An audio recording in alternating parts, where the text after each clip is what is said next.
मेरा नाम अमरचंद है और मेरी उम्र 23 साल है। मामी की उम्र 30 साल है और उनका नाम किरण है।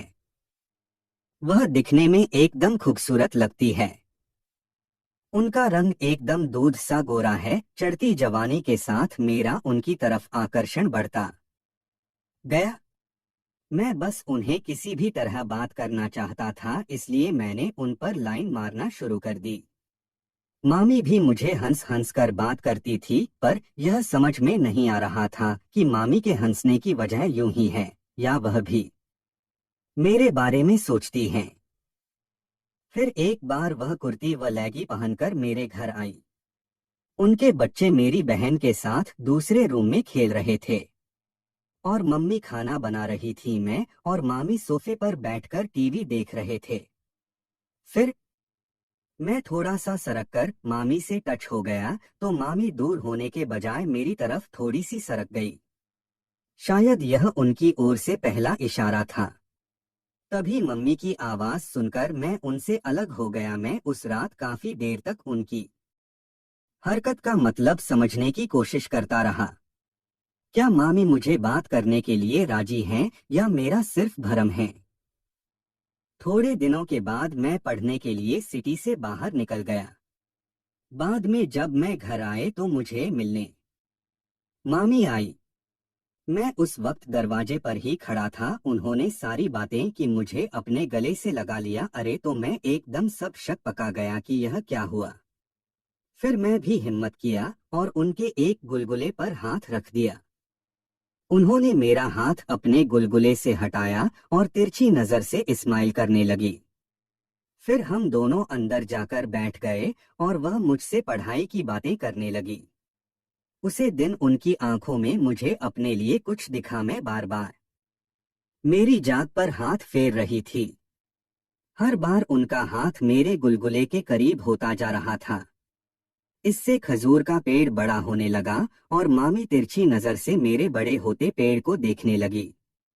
कुछ देर बाद मामी मेरी मम्मी के पास चली गई और वापस जाते समय उन्होंने मेरी हाथ को पकड़कर घर आने को कहा। उनके इस आमंत्रण में ठीक वैसा ही भाव था कि कभी हवेली पर आओ। मैं नहीं गया। इस बात से मुझे मामी थोड़ा गुस्सा हो गई थी। अब जब भी वे मेरे घर आई तो मुझे बात नहीं करती थी। मैं उनसे नमस्ते करता हूँ और वह नखरे दिखाती थी।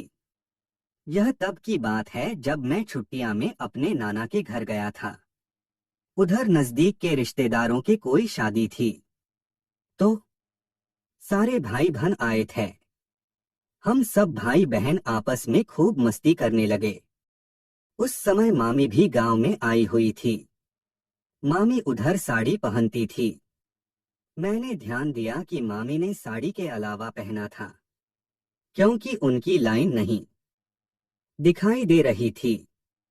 शायद इसलिए साड़ी में कुछ ज्यादा ही हिलते मस्त लगती थी। कभी कभार छोटी मामी बड़ी मामी से कहती थी कि मेरी और सुभाष की बड़ी बनती है। यह बात एक दो बार मेरे सामने ही उन्होंने मामी से कही, पर मैं इसका मतलब नहीं समझ सका। वैसे भी अब मामी मुझे बात करने में नखरे दिखाने लगी थी और बड़ी मामी से कह रही थी कि उनकी मुझसे बनती है और वह मुझे किस हद तक छूट दे सकती थी। इसलिए अब मैं उन्हें अपना खजूर का पेड़ दिखाने के लिए विचार बना लिया था। अगले दिन जब मानी कपड़े धो रही थी तब मैं जानबूझकर बाथरूम पर चला गया और उनके पीछे खड़ा होकर नाली में बात करने लगा। उन्होंने पीछे घूम कर देखा तो खजूर का पेड़ हाथ में पड़े हुए बात रहा था। मामी मेरा खजूर का पेड़ देखकर चौंक गई। फिर मैं बात खत्म करके वहां से बाहर चला गया। यह समझो मेरा फाइनल प्रयास था कि वह मेरा पेड़ देखकर कैसे रिएक्ट करती है। यदि उन्हें बुरा लगता तो वह इस समय कुछ कहती या उठकर चली जाती। लेकिन मामी ने नहीं कुछ कहा और नहीं उधर से उठकर कही गई। वे मेरे नाल से निकलते हुए पानी की धार को ही देखती रही। इसी दिन दोपहर में चाय बना रही थी। तब उधर कोई नहीं था, मैं उनके पीछे आ गया। मुझे देखकर उन्होंने अपनी साड़ी टाइट कर ली, जिससे उनकी अदरक दिख जाए। हम दोनों बातें करने लगी। मैंने उनसे कुछ नहीं कहा, पर अपना हाथ उनके कंधे पर रख दिया और उनकी गर्दन पर अपनी गम सांसें छोड़ते लगा। मामी की सांस भी तेज तेज चलने लगी। बाद में हम दोनों ने विषय बदलकर चाय पीना शुरू कर दिया।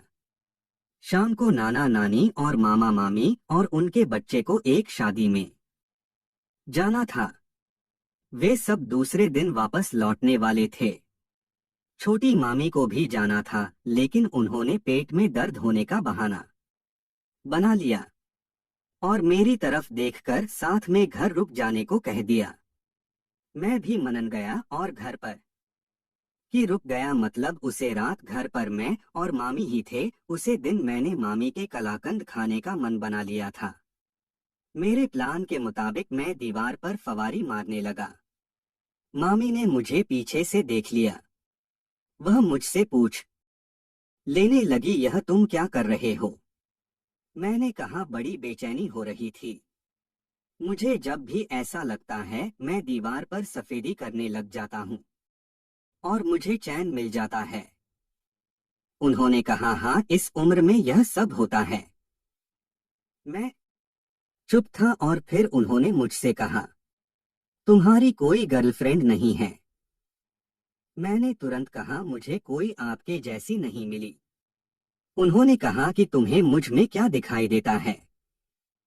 मैंने कहा, वह सब जो मुझे चाहिए। मामा बड़े नसीब वाले हैं कि उनको आपके जैसी बीवी मिली। अगर आपकी मुझसे शादी हुई होती तो मैं आपको कब का मामी कहने लगी। क्या आपको? उन्होंने मुझे स्पष्ट शब्दों में कहा, क्या तुम मुझसे बात करोगे? मैंने हाँ। वर्ली और ओम मुझे अंदर ले गई। तभी मानी की ताई सास ने आवाज लगाई और मामी बाहर चली गई और जाते जाते कह दी कि हम शाम को मिलते हैं। मैंने कहा, ठीक है। फिर हम शाम को मिली है। तो दोस्तों, यह थी आज की कहानी। कैसी लगी हमें कमेंट करके जरूर बताना। अगर आपको पसंद आती है हमारे चैनल को सब्सक्राइब जरूर कर लेना। आपको रोजाना कुछ ऐसे कहानी मिलते रहेंगे।